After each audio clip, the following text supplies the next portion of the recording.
Well, it's wonderful to be here again, to be able to speak at the Leadership Conference, and thank you so much, Heather. I'm truly grateful for the opportunity. Absolutely. And the opportunity to connect with all of you ladies and share the stage with so many inspiring women today. So I would like everybody to pick up their pen and write this down. My body is my best business partner. My body is my best business partner. And one of the things that I have come to know in the 20 years in practice and in business is that our body is always giving us feedback to let us know if we're on path, to let us know if we're living in alignment with our highest values, and to let us know if we're doing what we love to do. The thing is we have to learn how to listen to our business partner because she does give us feedback. And one of my greatest mentors and teachers, Dr. DeMartini, he taught me about this 4 feedback mechanism, and I want to teach it to you today. The first feedback is our intuition, the little whisperings, the inner whispers, as Patricia shared. Our intuition is always giving us feedback to let us know if we're making the right decision or the wrong decision in business, if we should do something or we shouldn't do something. It's the little voice that's leading us back to our authentic self, our soul. Now, if we listen to the intuition, we typically stay on path.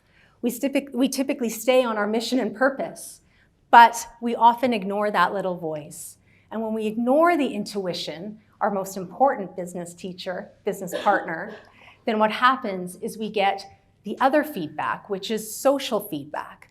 And our social feedback is when we either ask for others' opinions, we ask our partners, our friends, our colleagues, should I do this, shouldn't I do this, what do you think? Even though we already know because our intuition already whispered it to us, or other people will give us advice.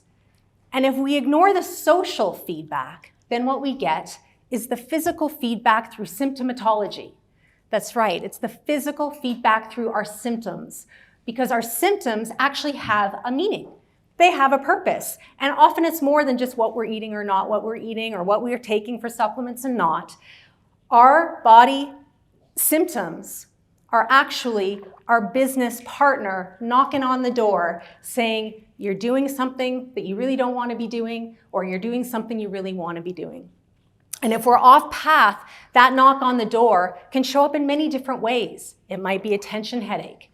It might be insomnia. It might be anxiety or mild depression. Perhaps our business partner is speaking to us with irritability, moodiness. What about in the gut? IBS, bloating, and so many other digestive symptoms. The more stress we have, it's typically because we're not in alignment with ourselves. We're not listening to our intuition. And all that stress wreaks havoc on our nervous system, our hormones. Our PMS is often exasperated, knocking on the door from our business teacher, letting us know we're not on path, we're not speaking and living in our truth. Underactive thyroid is unexpressed truth. Adrenal fatigue is often a forced shutdown, a forced rest break so you can reprioritize and get back on your rightful path. So if we ignore our body wisdom, our business teacher, then often what happens is we get the universal smackdown. And we don't want to get that because that's the major health crisis. That's when the universe steps in with the cancer, the heart attack, or the life crisis like a divorce or getting fired, or a car accident. All of this is leading us back to our intuition, to that inner voice that's just wanting our soul to do what it's most meant to do. I'm going to give you a personal example. So back in 2017, when my kids were old enough to be in school full days, I was ready to put my practice back into the driver's seat. And so I was divinely connected with an amazing functional medical doctor at a wonderful clinic. We had known each other for years, but the time was finally right for us to work together. And it felt right. And my business partner was saying yes. And I was acting with certainty and poise and gratitude. That's when your business partner is letting you know you're on path. And that felt right for about 1.5 years until all of a sudden it wasn't feeling right anymore. Her vision was changing, the business was changing, her clientele and who she wanted to work with was very different than what I wanted. And although my intuition was whispering to me, it's time to go, my ego kept staying. for the financial benefit, for the exposure benefit. My husband, my brother even said, it's time to go. You don't want to do this anymore. I ignored the social. I ignored the other feedback. My body symptoms were showing up in sugar cravings. I was more emotional, more volatile. I was waking up at 3 a.m. Anyone else wake up at 3 a.m. in the morning? There you go. It's your business partner trying to let you know something. And the more I ignored it, the more trouble I got because I got the universal smackdown. She let me go. You see, we often think that speaking our truth is the hardest part of making a business decision, but the truth is it's the easiest. Now, it doesn't come without vulnerability. It doesn't come without being uncomfortable, but it takes up much less space and time in our energy field if we just acted from our inner wisdom, from our intuition, if we just did what we know that we want to do or not do. But when we ignore it, those symptoms get louder, and they can show up in unwanted eating behaviors, emotional eating, stress eating, binge eating, compulsive eating. So it's so important to speak our truth and listen to that intuition before we get that smackdown. Can anyone relate? Another example actually happened this year when there was an opportunity for me to collaborate on a nutrition program. And although it sounded great and my ego was getting really stroked by the person that wanted to collaborate, I thought it would be a great financial opportunity. That very first call, my intuition said, don't do it. It's not the right time. It's not in your 2022 business plan. And guess what I did? I ignored it. I ignored that. I'm still learning. I ignored the intuition. And for months, I let that project go. And every time I went to the project, my writing never flowed. And I've written a book and I write on a regular basis. The writing was blocked. My motivation was gone. I did a lot of motivational eating. You know what that is when you need a lot of caffeine, a lot of chocolate. A lot of dark chocolate and matcha came into my days just to get the work done. And I put on a little bit of weight, and it ruined my summer holiday because all of the chatter of me knowing that I wanted to let go of the project, all the worry I had about what was I going to say, how was I going to let it go, it made me stay up throughout the night. It consumed my thoughts on my summer holiday, and I ignored it until I got the universal smackdown. And it took my father passing away for me to finally prioritize my life and say, you know what, I just can't do this project. And so I wrote the letter, I wrote it with love, I wrote it with grace, and you know what? He responded in grace. And it's not always going to turn out that way. I'm grateful to him for doing that. But he responded in grace because how else can you respond to somebody when they're speaking their truth? When they're just sharing what they really want to be doing or not doing?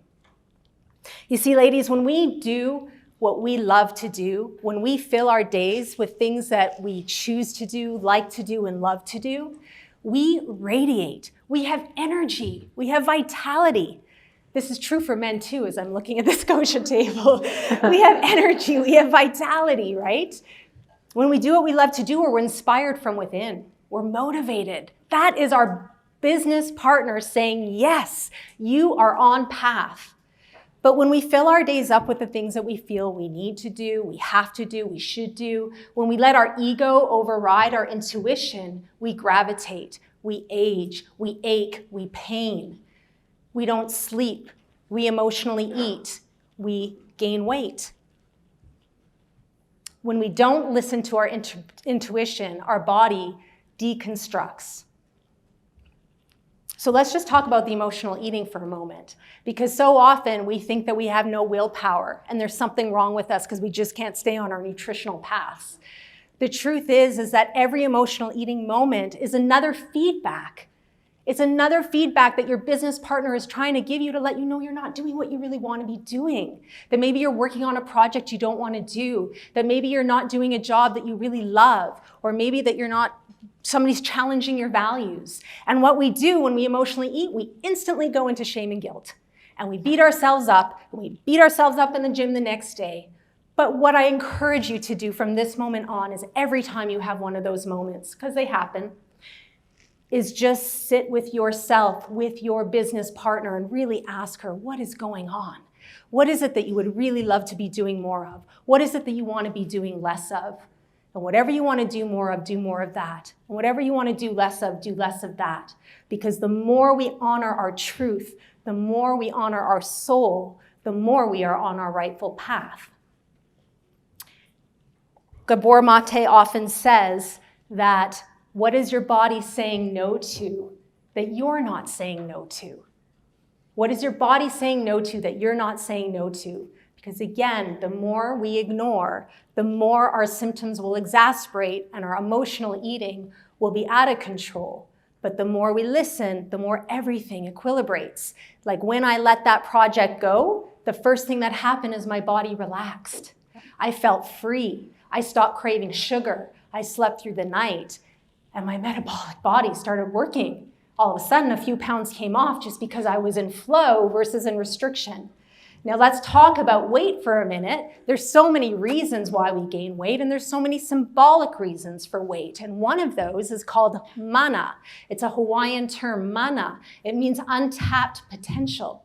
You see, when we are not living in our fullest potential, when we're not living in our light, then we stagnate, we get stuck. Our metabolic body slows down, and it makes it very difficult to lose weight and very easy to gain it. And so it's so important to be in flow. When we are doing what we are most meant to do, your body finds its rightful weight. When we are living in alignment and working in alignment with our soul's true calling, our eating is in alignment too. So this is very important. And what I would love for you all to do is repeat after me, because I want you to anchor this in your cells. I want you to truly feel this and remember this. So repeat after me. My body is my best business partner. My body is my best business partner. He or she will always guide me. She will always guide me. I will trust her. I will trust her. I know she's always working in my favor. I know she's always working in my favor. And I will thank her every day for helping me to fulfill my mission and my purpose. Thank her every day. Beautiful. Thank you so much. Thank you.